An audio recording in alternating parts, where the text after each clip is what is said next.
Ang sinasabi diyan, hindi porket prosecution kayo, dapat puro conviction. No. Dapat ang ginagawa nila ay justice. Ganon din ang defense. Dapat hindi puro pagtatanggol sa inyong kliyente. Dapat ang ibigay ninyo ay hustisya. Ganon din ang judge. Dapat hustisya. Tayo ay nakaangkla sa hustisya. Siguro yung mga abogado na nagsasabi niyan, ginawa na nilang medalya yung conviction, which is very wrong. Mali yun. So dapat talaga kahit pag-aralan nila mismo, bumalik sila. Hindi ako abogado. Hindi ganyan ginawa ang batas. Hindi ganyan ginawa ang hustisya. Hindi ka nilagay diyan para idiin ng tao. Ilagay ka diyan para magbigay ng hustisya. Mali yan. So malinaw. Dapat yan mag-aral uli. Kailangan yung mga prosecution, basahin nila kung ano yung sinumpaan nilang tungkulin. Sila ay Minister of Justice. My God. Enzo Recto, kalaban ang katiwalian at kasinungalingan, kakampi sa katotohanan at kabutihan. Grabe ito mga kabunyok.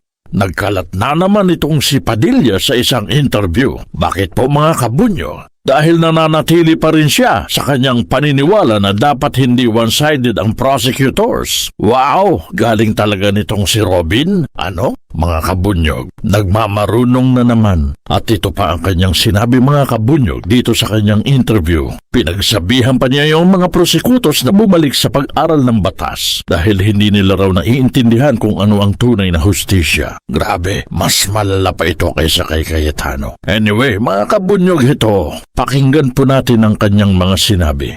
Senator, baling po ako sa impeachment trial.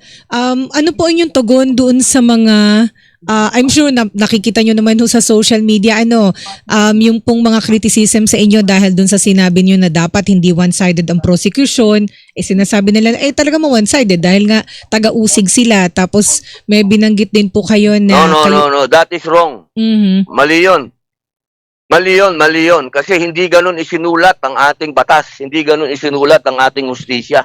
Ang hustisya ay malinaw. Ang sinasabi diyan, hindi porket prosecution kayo, dapat puro conviction. No.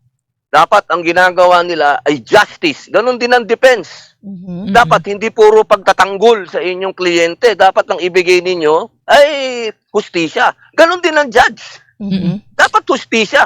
Tayo ay nakaangkla sa hustisya. Siguro yung mga abogado na nagsasabi niyan, ginawa na nilang medalya yung conviction, which is very wrong. Mali yun.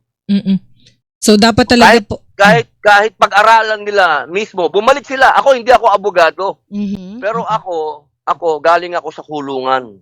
Okay, nakita ko ang mga maling ginawa ng mga prosecutor. Napakaraming nakakulong sa bilibid na walang kasalanan. Ang pagkukulang lang nila, idiniin sila ng mga piskal. Hindi ganyan ginawa ang batas.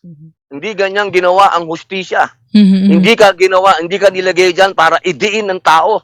Ilagay ka diyan para magbigay ng hustisya. Mali yan. So malinaw, dapat yan mag-aral uli. So malinaw po na naninindigan kayo doon po sa inyong naunang pahayag, sir. na dapat hindi walang one-sided. Of course.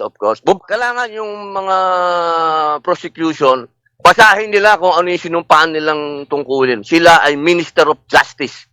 My God. Pero ganito po, Senator Padilla. Sige, go ahead. Sisitahin ho ba ninyo? Kasi nag-press conference immediately after po ng impeachment trial. Sabi naman nila, di ba nag-press conference Senator sila? Judges po ay dapat neutral sa sitwasyon. Yeah. At yung pong pagiging one-sided ng prosecution ay parang given daw nila given na po yun. Normal na po yun. Dahil nga po, ang kanilang papel nila yan yung papel nila, correct? Wala akong question sa papel nila. Pero babalik tayo doon sa ikaw ay itinalaga dyan, hindi para sa conviction. Itinalaga ka dyan para sa justice. Ipasok lang nila yung pinag-aralan nila at kanilang sinumpaan. Yun lang yun. Yun lang yun. Pinag-aralan nila yan, saka may sinumpaan silang tungkulin. Ano pong tugon ninyo, Senator Robin, dun sa mga panglilibak? Actually, hindi lang naman kayo ang mga ang nilalait o inaaglahi. Alam nyo ba yung term na inaaglahi? Sa social media, kahit naman yung ibang kasamahan ninyo, pero kayo po ang kausap namin. So ano po ang inyong masasabi doon sa mga nangmemenos? Wala. Ako ay demokrasya ito. Sana gamitin nila yung pagkakataon nito para mag-aral din. Opo. Kasi ako nag-aaral din eh. Mm-mm. Oo. Ako naman, lahat ng sinasabi ko doon, iisa lang ang linya ko. Nung sinabi kong buksan natin ang ating mga bank records, ibig sabihin nun, huwag tayong one-sided. Mm. Sino? Si Vice President lang ang magbubukas? Yun lang yun. Wala akong binago sa statement ko. Oo, In English ko lang yung one-sided. Opo. Ginagalog ko lang yung iba yung tinitignan sa tinititigan. It's the same. Opo. Pero paano po ito, Senator Padilla? Kasi may mga nagsasabi, like sa social media, na dapat ay kayo po ay, sorry sa term, tumigil na po sa pagpo-post sa social media dahil kayo po ay Senator Judge sa impeachment trial. Bakit naman ako matutigil? Karapatan ko yun. Mhm. Ganyan na ba talaga ang ating hindi na pantay-pantay. Hanggat hindi ko pinag-uusapan yung kaso, hindi na ako lumalabag sa subjudice, Mhm. okay lang yun. It's my right. Mhm. So itutuloy nyo po kung ano man po yung saloobin nyo patungkol po dito sa nagpapatuloy na paglilitis. Basta't hindi kayo lumalabag sa subjudice. Tama po? Oo, basta wala tayong nilalabag sa subjudice. Laban lang tayo.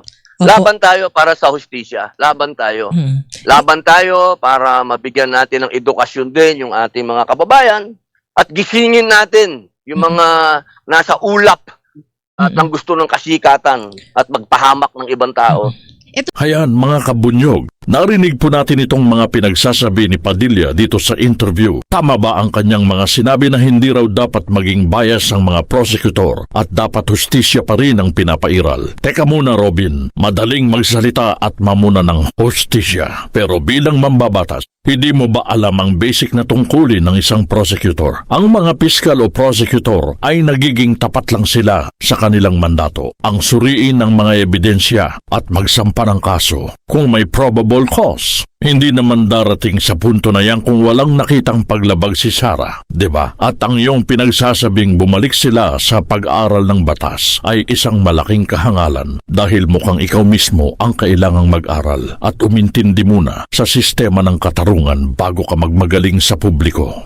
Mga kabunyog, kayo na po ang humusga sa mga walang kwentang sinabi nitong si Padilla na nagmamarunong na pa naman sa mga eksperto. At dito po nagtatapos ang ating topic. Mabuhay po tayo, mga kabunyog. Bunyog, bunyog, halikan na kasama ka. Bunyog, kapag buklod ay may pag-asa. Luzon, Visayas, Mindanao, isa ang pananaw. Sa bagong Pilipinas ang bunyog isisigaw.